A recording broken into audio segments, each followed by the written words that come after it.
Exode, chapitre 19. Le 3e mois après leur sortie du pays d'Égypte, les enfants d'Israël arrivèrent ce jour-là au désert de Sinaï. Étant partis de Réphidim, ils arrivèrent au désert de Sinaï, et ils campèrent dans le désert. Israël campa là, vis-à-vis de la montagne.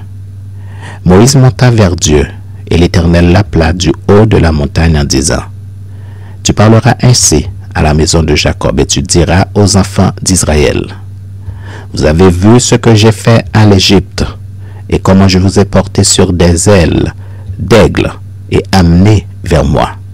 Maintenant, si vous écoutez ma voix, et si vous gardez mon alliance, vous m'appartiendrez entre tous les peuples, car toute la terre est à moi. Vous serez pour moi un royaume de sacrificateurs et une nation sainte. Voilà les paroles que tu diras aux enfants d'Israël. » Moïse vint appeler les anciens du peuple, et il mit devant eux toutes ces paroles, comme l'Éternel le lui avait ordonné.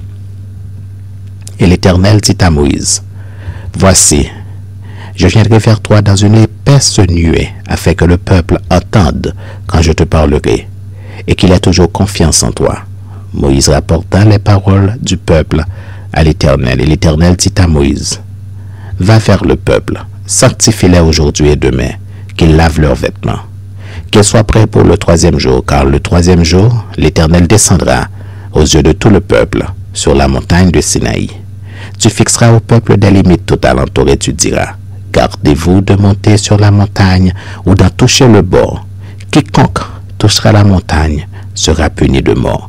On ne mettra pas la main sur lui, mais on le lapidera, et on le percera de flèches. Animal ou homme, il ne vivra point. Quand la trompette sonnera, ils s'avanceront près de la montagne. » Moïse descendit de la montagne vers le peuple, il sanctifia le peuple, et ils lavèrent leurs vêtements. Et il dit au peuple, « Soyez prêts dans 3 jours de vous approcher d'aucune femme. » Le 3e jour, au matin, il y eut des tonnerres, des éclairs, et une épaisse nuée sur la montagne. Le son de la trompette retentit fortement, et tout le peuple qui était dans le camp fut saisi d'épouvante. Moïse fit sortir le peuple du camp à la rencontre de Dieu, et ils se placèrent au bas de la montagne. La montagne de Sinaï était tout enfumée parce que l'Éternel y était descendu au milieu du feu.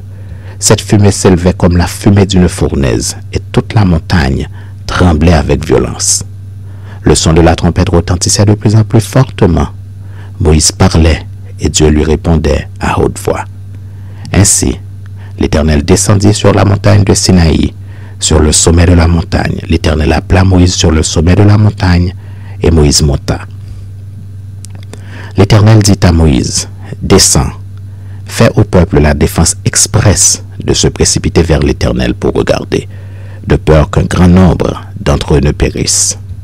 Que les sacrificateurs qui s'approchent de l'Éternel se sanctifient aussi, de peur que l'Éternel ne les frappe de mort. » Moïse dit à l'Éternel, « Le peuple ne pourra pas monter sur la montagne de Sinaï, car tu nous en as fait la défense expresse en disant, fixe des limites autour de la montagne et sanctifie-la. » L'Éternel lui dit, « Va, descends, tu monteras ensuite avec Aaron, mais que les sacrificateurs et le peuple ne se précipitent point pour monter vers l'Éternel, de peur qu'il ne les frappe de mort. » Moïse descendit vers le peuple et lui dit ces choses.